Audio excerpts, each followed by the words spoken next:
Hello दोस्तों, मैं unexplained hidden mysteries की इस वीडियो में आपको खुशामदीद कहती हूँ। आज हम इस वीडियो में बात करेंगे एविएशन की अनसॉल्व्ड मिस्ट्री के बारे में। कोलालमपुर से बीजिंग जाने वाली फ़्लाइट MH370 जो 8 मार्च 2014 की रात को 12:42 पे रवाना हुई। इस फ़्लाइट में 227 पैसेंजर, 10 फ़्लाइट अटेंडेंट्स और 2 पायलट्स मौजूद थे। लेकिन ये फ़्लाइट अपनी मंजिल तक ना पहुंच सकी और आसमान से ही गायब हो गई। आज हम इस वीडियो में इस मिस्टीरियस और शॉकिंग इंसिडेंट के बारे में बात करेंगे। तो चलिए शुरू करते हैं। दोस्तों, MH370 फ़्लाइट मलेशियन एयरलाइंस की थी। ये फ़्लाइट कोलालमपुर मलेशिया से बीजिंग जाने वाली थी। इस फ़्लाइट में एक पायलट ज़ाहरी अहमद शाह, जो कि मलेशियन एयरलाइंस के one of the most senior pilot थे, और एक को पायलट ऑफिसर फारिक हमीद थे। लेकिन इस जर्नी में कुछ ऐसी चीज़ें हुई जिनकी वजह से ये फ़्लाइट हमेशा के लिए गायब हो गई।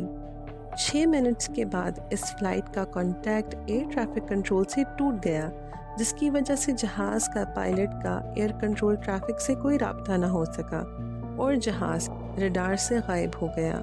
ये बात बिल्कुल ही शॉकिंग थी।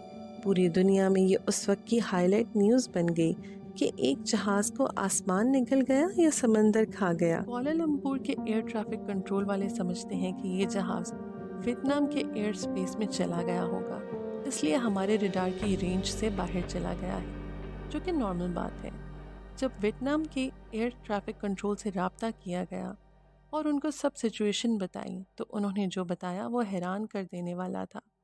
वो ये कि वियतनाम के एयर ट्रैफिक कंट्रोलर्स देखते हैं कि ये जहाज़ उनके रडार में आता तो है, पर फिर गायब हो जाता है, और ऐसा करीब 7 बार हुआ है, जिससे वो किसी नतीजे पर नहीं आ पा रहे थे। तो अब सवाल ये है, MH370 फ़्लाइट के साथ क्या हुआ? ये सवाल आज तक कई रिसर्चर्स, इन्वेस्टिगेटर्स और एक्सपर्ट्स को परेशान कर रहा है। इस गायब होने की कहानी में कुछ थ्योरीज ज़रूर सामने आई हैं। चलिए हम आपको वो थ्योरीज एक एक करके बताते हैं। लेकिन हैरानी की बात यह है कि कोलालमपुर एयर ट्रैफिक कंट्रोलर्स ने 6 घंटे बाद कोलालमपुर एरोनॉटिकल कोऑर्डिनेशन सेंटर को इस फ्लाइट के बारे में बताया। सुबह के 6:32 हो चुके थे।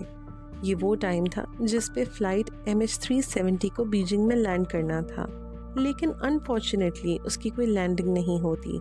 प्लेन को ढूंढने के लिए सर्च ऑपरेशन शुरू किया जाता है। ये एक international search and rescue mission था। 7 मुख्तलिफ ममालिक के 34 शिप्स और 28 एयरक्राफ्ट्स इस प्लेन को ढूंढने की कोशिश करते हैं, लेकिन कोई नामो निशान तक नहीं मिलता। अच्छा, एक अजीब बात सामने आती है। करीब 4 दिन बाद 12 मार्च 2014 को खबर मिलती है कि ये जहाज़ किसी सिविलियन रडार पर तो नहीं नज़र आया, पर एक मिलिट्री रडार ने इसे डिटेक्ट किया था, और उस मिलिट्री रडार के मुताबिक ये जहाज़ आखिरी बार रात के 2:22 पर स्पॉट हुआ था। इसकी लोकेशन साउथ चाइना सी में नहीं, बल्कि मलेशिया के वेस्ट में स्ट्रेट ऑफ मलाक्का में थी, और इस मिलिट्री रडार के मुताबिक ये जहाज़ अंडमान आइलैंड की डायरेक्शन में जा रहा था, यानी बीजिंग से बिल्कुल उल्टी तरफ। इस खबर को सुनकर सब हैरान रह गए। कुछ दिनों बाद कुछ और सबूत मिलते हैं और ये पता चलता है कि ये प्लेन एक सैटेलाइट से कम्युनिकेट करने की कोशिश कर रहा था, और हैरानी की बात ये है कि प्लेन ने 7 बार सैटेलाइट से कनेक्शन बनाने की कोशिश की थी। सोचने वाली बात यह है कि आखिर ये प्लेन अपनी डेस्टिनेशन से उल्टी तरफ क्यों उड़ रहा था और बार बार एक सैटेलाइट से कनेक्ट करने की कोशिश क्यों कर रहा था। इस सैटेलाइट की मदद से इन्वेस्टिगेटर्स और रिसर्चर्स ने उस जगह का अंदाज़ा लगाया जहां वो प्लेन आखिरी दफ़ा स्पॉट हुआ था, और उसे द 7th आर्क का नाम दिया गया।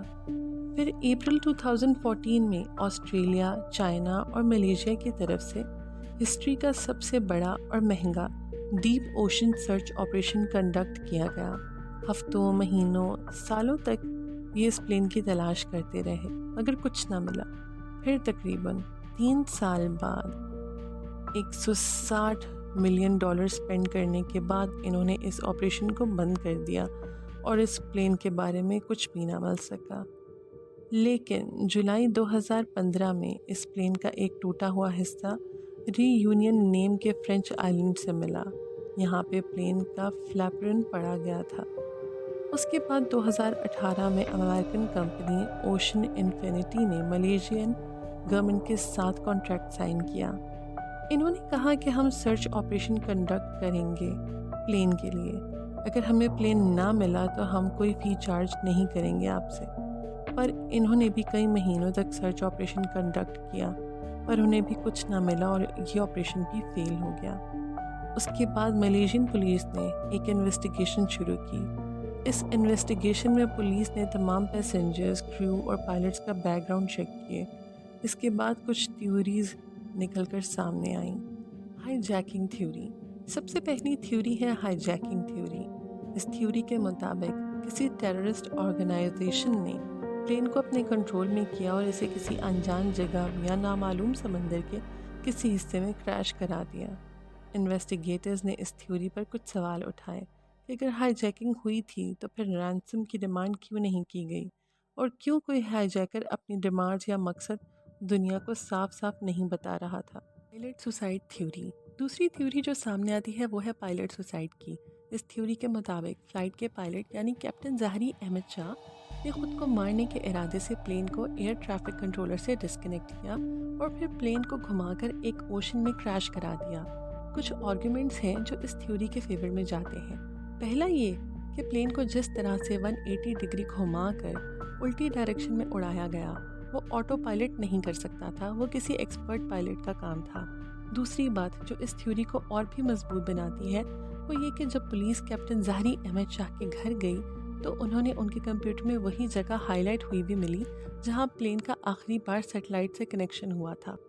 لیکن انویسٹیگیٹرز اور ایکسپرٹ اس تھیوری کو کمپلیٹلی ریجیکٹ کرتے ہیں کیونکہ کیپٹن ظاہری احمد شاہ بہت ہی ایکسپیرینسڈ پائلٹ تھے اور ان کے پاسٹ اور فیملی ریکارڈ بھی یہی بتاتا ہے کہ ان کے پاس کوئی وجہ نہیں تھی سوسائڈ کی۔ Cabin depressurization theory. اس تھیوری کے مطابق جہاز میں آگ لگ گئی ہوگی جس کی وجہ سے آکسیجن کی کمی ہو گئی ہوگی اور اس کی وجہ سے پیسنجرز اور پائلٹ سمیت سب انکانشیس ہو گئے اور جہاز آٹو پائلٹ کی وجہ سے خود ہی اڑتا رہا اور جیسے ہی فیول ختم ہوا تو وہ اوشن میں کریش کر گیا۔ اس تھیوری کی پاسبلٹی بہت زیادہ ہے پر یہ بھی کنفرم نہیں۔ آج تک 27 پلین کے پیسز مل چکے ہیں الگ الگ آئلینڈ سے۔ شاید آنے والے وقت میں ہمیں اس مسٹری کا راز پتہ چل جائے اور یہ بھی پتہ چل جائے کہ آخر اس پلین کے ساتھ کیا ہوا تھا۔ میں امید کرتی ہوں کہ آپ کو ویڈیو پسند آئی ہوگی۔ اگر ٹاپک انفارمیٹیو لگا تو نیچے کمنٹس میں ضرور بتائیے۔